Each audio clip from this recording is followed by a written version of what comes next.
Hi, folks. Miss Stryker here, doing a very quick 10-minute or less video lesson on drawing electric fields. So I'm going to flip my tablet down on the table, and I'm going to draw some electric fields for you. All right. Hope you're all well. Happy first week of May. Today's 70 degrees, and it's beautiful outside. I'm going to get outside back again in a few minutes.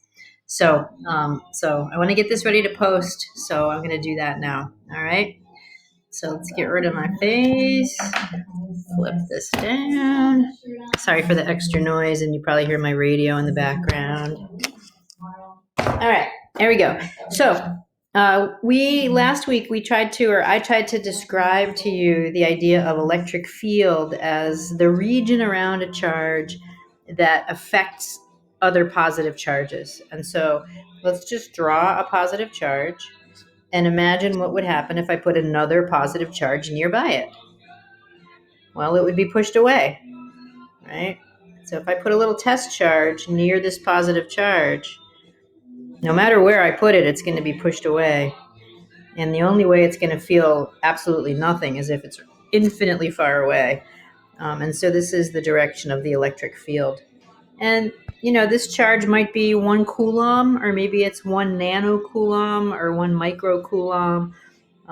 But it's some measure of charge.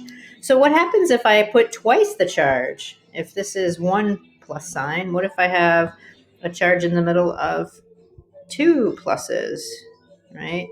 2 coulombs, 2 microcoulombs, 2 nanocoulombs, whatever I'm measuring. If I doubled the charge, how do I show that the electric field gets stronger? So I still have electric field. It still is going to point away because it's going to push a positively charged particle away. The way to show that it's twice as strong is to draw twice as many field lines. Twice as many field lines. And notice that the field lines have arrows, and they are continuous. Continuous means I'm not picking up my pen. In other words, if I were going to draw this not continuous, what does not continuous look like? It looks like this. Now you're going to see this on the PhET demonstration this week, but I do not want you to draw your electric field lines with a bunch of little arrows. That's stupid. I want your electric field lines to be continuous, so don't draw this way. All right, don't draw your field lines that way. Okay, so let's get rid of this. So what about a negative charge? So how is the electric field different around a negative charge? Well, what does a negative charge do to a positively charged particle? It brings it close, brings it in, right? So if I put a positively charged test charge in the region in space near a negative charge, it pulls it in. It's an attractive force. And so there's my electric field line. And really, I should be drawing these, really infinitely far away. That electric field continues on forever and forever and forever.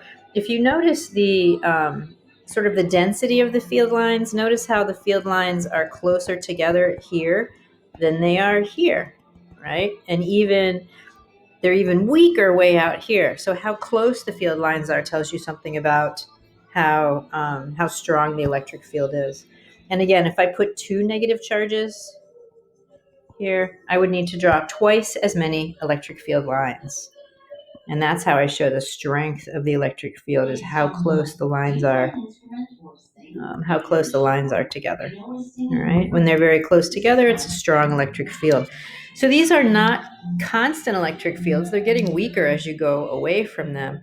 There is an object that has a constant electric field. It's called a capacitor.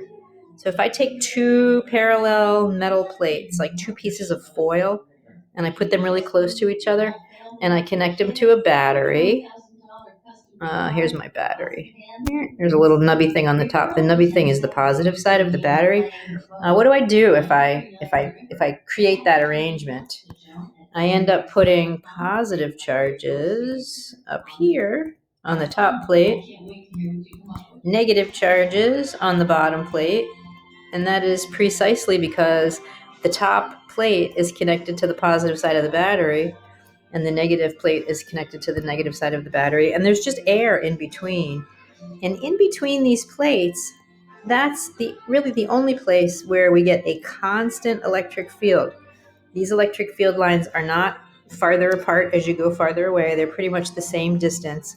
At the edge, they bend out a little bit, but not much. Inside, the electric field is pretty much constant. All right. And that is known as, again, a parallel plate capacitor. It's a way of storing charge. And so that is a location or it's a situation where there's a constant electric field. So this week, your only assignment is going to be to do a FET lab. And I'm going to be asking you to draw some electric fields and take some data and make some graphs. All right. So I hope you have a good week. And I hope you're having fun outside in the sun today. I'm going to get ready to go back outside. So I'll talk to you later. Bye.